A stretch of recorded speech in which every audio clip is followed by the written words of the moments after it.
So yeah, let's talk about Garganacl again. It's your boy and JMP, and The Rock is back. Let's be very clear. It never left, but it is back once again, dominating Generation 9 OU gameplay. I mean, I was thinking of a better way to put it, but that's just the same way to put it. Excuse me, the sane way to put it. You know, it's very interesting because the last heavily competitive, I don't want to say the last time, because technically speaking, you can use World Cup qualifiers. Okay, let's go with the first time. Garg was able to be used in high level tour play is going to be SBL, and in SBL, Garg had a okay win rate. Garg did decent. But now, Garg is doing very well. And let's be clear, I made a video, I'd say like a month now, or maybe a couple weeks from now, discussing Garg and, you know, how effective it is. Garg was being very effective in World Cup qualifiers as well, like before we got into home. And it's just amazing. And I feel like something that people, like, they keep on bringing up, you know, Terra and, you know, of course, Terra Fairy, Terra Water, Garganacl. But, like, a thing that you really have to think about, like, currently, the way the metagame is, and, like, the prevalence of, for example, mods like Zapdos, Garg is able to be effective and be a presence without even needing to Terra. And, you know, this has happened in games, in World Cup, my Java versus, Kushalos and Quilly versus Lucian's Call. I can run these games before we talk about Garg, but yeah, I mean, Garg, of course, is most effective as a water type. It is putting together its most dominant performances as a water type. Garganacl is benefiting from the heavy, so it's interesting because it's benefiting from the heavy hazard filled metagame, and at the same time it doesn't, of course, appreciate the heavy hazard metagame because it, generally speaking, over time wastes all of its recovery, as it, unless you're able to remove those hazards, you are going to continually wasting those recoveries as you keep coming in, because generally speaking you need your Garganacl at full HP. Now, I am personally not a fan of Salt, Cure, Protect, Garg. I feel like the best set to go about using Garg is Salt, Cure, Iron Defense, Earthquake, based on how the current metagame is. But let's be very clear, Salt, Cure, Protect is just as effective and is being used the same amount, basically. And Garg is truly just taking advantage of how mons, like, as you see, Iron Hands is in this replay, but like his usage is none.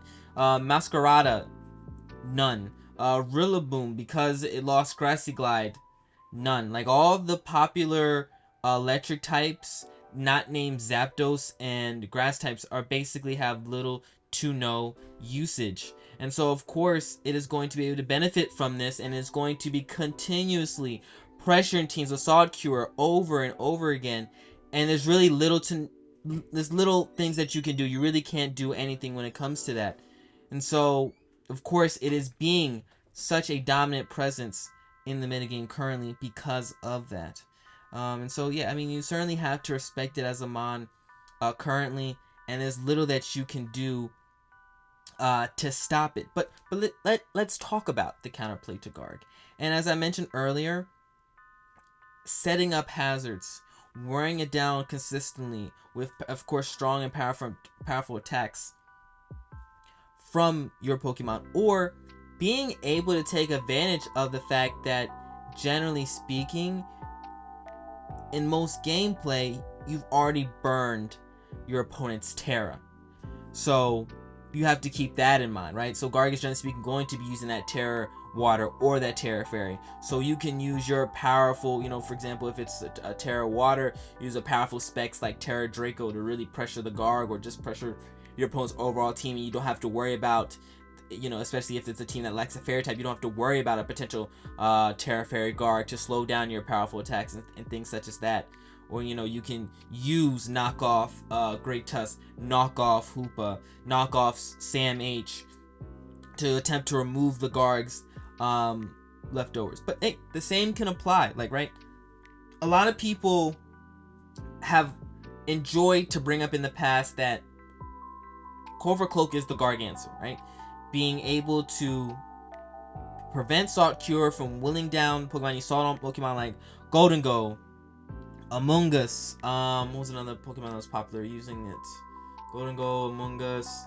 Even some people and even myself, like early like SBL, use it on Tusk, as of course it would resist the Salt Cure. And it, just as like I would say it was more so of a soft quote unquote check, because over time like you can't beat the Garg, but at least you come in on that Salt Cure, you're able to knock it off, you know, pressure some recovers off of it, and then you go into whatever your real like true countermeasure to it is. Because some cases Garg can be a two, you need two Pokemon to be able to break down the monstrous wall that it is. But due to the fact that we're in such a hazard filled metagame, and hazards are everywhere because of the prevalence of mons like Sam H, and just overall Game Freak deciding, okay, we're gonna remove default from everything, and we're not gonna give you any like I would say, I'm gonna say prominent because of course Great Tusk is everywhere, but like extremely good rapid spinners, because like really only have Great Tusk, because as we very well know, Iron Tread just doesn't get the job done, unfortunately. So all that, you know, introduced and all that we have to deal with, there's going to be some winners, and one of the winners is Garg. And you know, when Magearna was in the metagame, you know, I would say Gargs were heavily forced to run Salt Cure Protect if you wanted to make a true impact, along with the fact that the Protect was able to scout for example, potential trick from the Magearna. You know, get out of those type of interactions, and you're able to dodge. Whew. And another thing that's really another thing you have to think about is Scarfers in general right now are little to none. So like Garg really doesn't even have to worry about getting like tricked potentially. The way the metagame is shaped, you're generally speaking are going to favor a priority or bulk rather than the speed of a Scarfer. Like there really is, I would say, not a 100% go-to Scarfer currently, because like even popular Scarfers like Goldango are right now being favored for Air Balloon or defensive Goldango. But generally speaking, even the defensive Goldango is going to be Air Balloon because of scary threats such as Excalibur, Enamorus, and you're running that defensive bulk, physically defensive bulk, generally speaking, for like a crunch from Zamazenta, right? That's just how the metagame evolves. But nonetheless, as the metagame evolves, generally speaking, Garg is able to adapt, and Garg is able to continue being such a prevalent and effective mon in this metagame. We have so many new powerful Pokemon, such as Hoopa.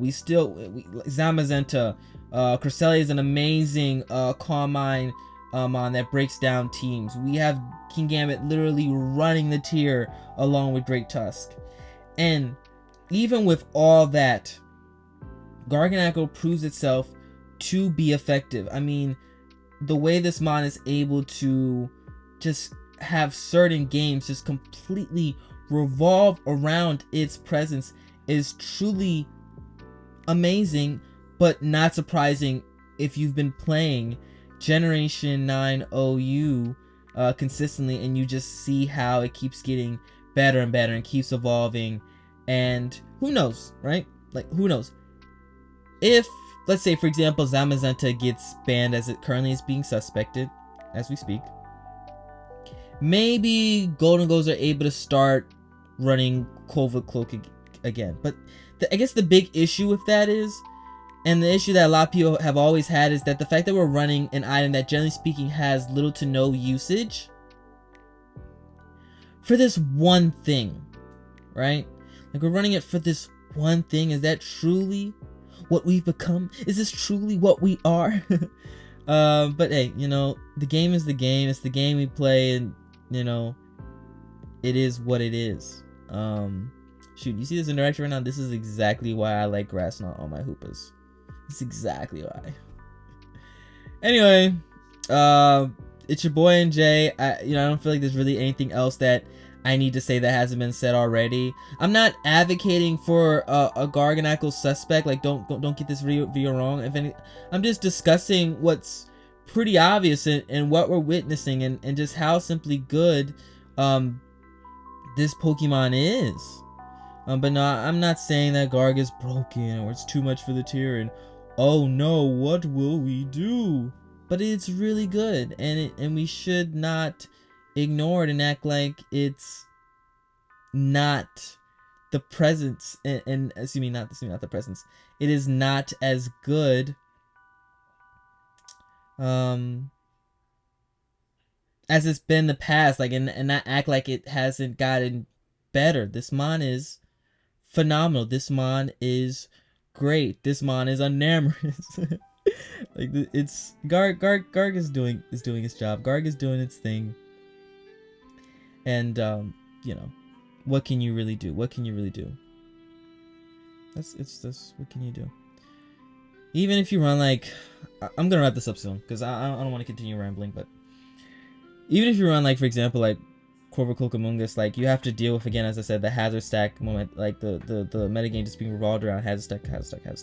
Like, and you're in a position where, okay, even if you use Amoonguss, okay, you can have regen all you want, but like you're still taking damage. You can still take an Equix. Like, sure, that's going to do not that much damage, but of course you're being continuously chipped by hazards. It's negating your regenerator. So that means that you are no longer going to be able to comfortably over time, if your opponent is applying pressure, etc., going to be able to come into that.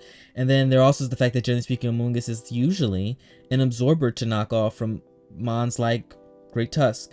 So if you're running into a team versus Garganacl and Great Tusk, which is literally, I would say, pretty common, you are on the back burner. Mons like Breloom are pretty much non-existent, really not viable. Decidueye, not really viable. Electro Decidueye, not really viable.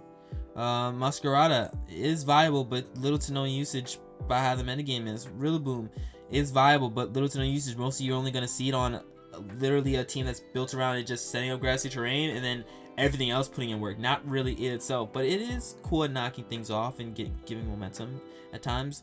And Zurod, this thing doesn't really exist. Like, no grass types really exist. And then you get to electric types, and even that, as you guys know, gets dicey. As we already talked about Electrode. Pikachu, love it. Mascot, no. Rotom Wash doesn't touch it. Thundurus is fun, but their usage isn't high, and they're okay. Zapdos, of course, is a big one in a very prevalent mod, but of course that is not a switch in at all, and it does not enjoy coming into soft gears. Anyway, it's your boy Jay. I'm done rambling about this rock. Let me know what you guys think about in the comments. Of course, as I said before, none of this surprises me. Garganacl is doing what it always does. Even if it's not as a water type, it is still decently effective as being a fairy type, as it's able to come into powerful mons such as Excalibur. I'm done. I'm finished. I want to hear from you guys though. Please let me know in the comments. If you enjoyed this video, please drop a like. I'm out. Peace.